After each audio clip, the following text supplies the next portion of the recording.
બકુલભાઈ મકવાણાને વિનંતી કરીશ કે તેઓ પ્રસંગને અનુરૂપ પોતાનું વ્યક્તવ્ય આપશે. બકુલભાઈ મકવાણા.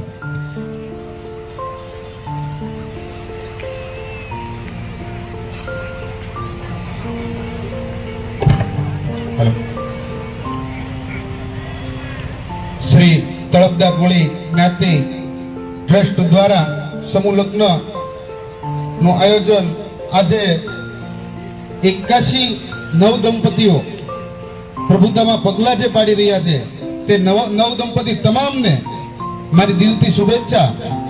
અને આજના કાર્યક્રમના પ્રમુખ શ્રી અને તળપદા કોળી જ્ઞાતિ ના પ્રમુખ શ્રી પ્રવીણભાઈ વાળા આપણા બધાના માટે રાત દિવસ ચિંતા કરતા હોય તેમના ધ્યાન નીચે આ કાર્યક્રમનો શુભ પ્રસંગ આપણી વચ્ચે ઉપસ્થિત થયો છે. એટલે વાત કરવા જઈ રહ્યો છું તમામ આગેવાનો. હું એમ કહું આગેવાનોમાં જ હું એમ કહું કે જો બધાનું વ્યક્તિગત સ્વાગત થઈ ગયું પણ સ્પીચમાં હું સ્વાગત કરી તો 5 મિનિટ 10 મિનિટ 15 મિનિટ બીજી વહી જશે. એટલે બધા જ આગેવાનો આપણી વચ્ચે ઉપસ્થિત છે અને એ એવા ઘરેણા અને રત્નો છે આપણા આગેવાનો કે આજે હું એમ કહું સમાજનો એક પણ પ્રશ્ન ક્યાંય અટકતો નથી. સમાજના નાના મોટા હરેક કાર્ય આ આગેવાન થકી ક્યાંય આપણા ઊભા નથી રહેતા. એનું કારણ જ છે આ સમાજના રત્નો જે આગેવાનો જે આપણી વચ્ચે ઉપસ્થિત છે ને એના કારણે. એટલે બધા જ આગેવાનોને દિલથી આપણે એકવાર જોરદાર તાળીઓના ગડગડાટથી વધાવી લેવાના છે બધા આગેવાનોને. ત્યારબાદ શરૂઆતથી મેં વાત કરી કે જે વડવૃક્ષ હું એમ કહું કે અમે જ્યારે પાપા પગલી કરતા ને ત્યારથી આજ સુધી જે આપણા પ્રમુખ શ્રી પ્રવીણભાઈ વાળાએ જે આ કાર્યક્રમની જ્યારે શરૂઆતમાં મને યાદ છે મેં બચપણમાં એકવાર MN માં આપણો સમૂહ લગ્ન કાર્યક્રમ હતો ત્યારે તો આવો સમૂહ લગ્ન કાર્યક્રમ નહોતો. વર્ષો પહેલાની વાત કરું. અને એ પછી ઘણી જગ્યાએ સમૂહ લગ્ન થતા અને અત્યારે આવડા વિશાળ આપણે સમૂહ લગ્ન થાય છે. અને એ વડવૃક્ષ આપણા સમાજમાં જો જે મહુવામાં જે શરૂઆત કરી છે અને આજ સુધી મારા મિત્ર સાથીદાર મિત્ર અજયભાઈ વાત કરી કે આ વર્ષે હું એમ કહું કે 10 કરોડ 15 કરોડ જો સમાજના બચી જતા હોય આવા પ્રસંગથી તો આ તો વડવૃક્ષ એને હું એમ કહું 2000 સાલ પહેલા 1985 ની સાલમાં શરૂઆત કરી હતી. અને આજે વિચાર આવો ને સાહેબ એ વખતમાં તો આ સુધીમાં હું એમ કહું કે આપણા સમાજના નાની વાત કરીને અબજો રૂપિયાની પણ અબજો કરતા વિશેષ આંકડામાં આપણા પૈસા બચી ગયા છે. આજે એ વખતમાં જે વિચાર આવ્યો ને ત્યારની વાત અત્યાર સુધીમાં આ એક વર્ષમાં જો 10-15 કરોડ રૂપિયા જો બચી જતા હોય સમાજના સમૂહ લગ્નમાં દીકરાઓને જોડાવાથી તો એ વખતથી લઈને અત્યાર સુધીમાં અબજો રૂપિયા સમાજના બચી ગયા છે સાહેબ.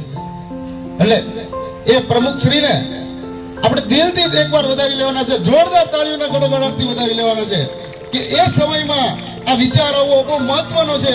જ્યારે આપણા હું એમ કહું કે વડીલો જ્યારે ખેત મજૂરી કરતા હતા એ સમયની અંદર આ વિચાર આવ્યો હતો. એટલે એ વિચારની જે વાત કરીએ કે ત્યારથી લઈને અત્યાર સુધી સમસ્ત કોળી સમાજ શૈક્ષણિક અભિયાન દ્વારા આ ગ્રાઉન્ડમાં આપણે 11મા મહિનામાં 27 તારીખે આપણે પણ પ્રસંગ સમૂહ લગ્નનો અમે પણ હું ને અજયભાઈ બે ભાઈઓ કર્યો હતો. પણ જે કાંઈ પ્રસંગ કર્યો હતો એની પાપા પગલી જ્યારે શરૂઆત કરી હતી ત્યારે એક વસ્તુ અમે પ્રવીણભાઈને પૂછીને કરતા અને આજ સુધી 80 સમૂહ લગ્નનું આયોજન અમે કરી શક્યા હોય અને અડગ જો ઉભા રહ્યા હોય આ જ ગ્રાઉન્ડની અંદર. આજે અત્યારે હું એમ કહું કે એક નાનો રાઉન્ડ જે આપણે જે વિગન ઊભું થયું હતું ને 1 મિનિટ પહેલા નાની એવી વસ્તુ અને ત્યારે જે સમસ્યા ઊભી થઈ હતી અને અમે બે ભાઈઓ અડગ રહી અને જે સમાજમાં એક નવી પહેલ કરી હતી કે ભાઈ સમાજનો કાર્યક્રમ કોઈ પણ રીતે બંધ ના રહેવો જોઈએ એવો કાર્યક્રમ જો સફળ બનાવ્યો હોય ને એવા અમે હું એમ કહું કે જેના આશીર્વાદ લઈને ફરીએ છીએ પ્રવીણભાઈ વાળા અને આરસીભાઈ મકવાણા અને આપણા સમાજના બધા આગેવાનો જેને અમને હૂફ આપી એ સમયમાં કે ભાઈ કાંઈ પણ અટકશે નહીં આપણું. આજે આરસીભાઈ આપણી વચ્ચે નથી અહીંયા ઉપસ્થિતમાં હાજરી નથી પણ હું એમ કહું છે આરસીભાઈ મકવાણાએ જે આપણે જે માર્કેટિંગ યાર્ડમાં 1 કલાકમાં જો ગ્રાઉન્ડ આપણને સાફ કરાવી દીધું હોય અહીં મારી સાથે જયંતિ મામા છે શિવાભાઈ ગોહિલ છે, આ બધા જે આપણા અગ્રણી છે એને જે મહેનત કરી હતી, 1 કલાકની અંદર વ્યવસ્થા કરી હતી અને બીજા દિવસે 30,000 માણસનું રસોડાનું આયોજન આપણે કરી નાખ્યું હતું. પણ એ ક્યારે થઈ શક્યું હોય કે આપણા સમાજના જે આગેવાનો છે એ આગેવાનોથી જ બધું થાય છે સાહેબ. અને પ્રવીણભાઈ વાળાની જે વાત કરીએ કે મેં કીધું પાપા પગલી ભરતા ને ત્યારથી અમને એક ડગલે અને શરૂઆતથી લઈ અને અત્યાર સુધી અમે એક વડીલ તરીકે પૂજીએ છીએ અને પરમનન્ટ અમે પૂછતા રહેશું કે ભાઈ એનો જે સાથ છે એ સાથથી સમાજને તો ઘણું બધું મદદરૂપ થતું હોય પણ અમને હરેક કાર્યક્રમમાં પણ મદદરૂપ થતું હોય. એટલે આજે વાત કરીએ કે અમે તો વર્ષોથી આ બધી પ્રવૃત્તિ સાથે જોડાયેલા છીએ. કદાચ હું એમ કહું કે મંચ પર આજે મને મોકો મળ્યો છે, હજી ઘણા બધા આપણે અગ્રણીઓને સાંભળવાના હોય એટલે વાતને મારી અહીંયા પૂર્ણ કરું છું. જય જય કોળી સમાજ. કેમ કોળી સમાજનો અવાજ એકવાર આખા પડઘાની અંદર વાગવો જોઈએ. એકવાર જે બોલાવે જય બોલાવવાની છે ઊંચા હાથ કરીને જય જય કોળી સમાજ. આભાર બકુલભાઈ. અને તમારા સૂરમાં સૂર પુરાવીને જે કોળી સમાજનો જયનાથ ગુંજાવ્યો તે બદલ કોળી સમાજનો પણ ખૂબ ખૂબ આભાર.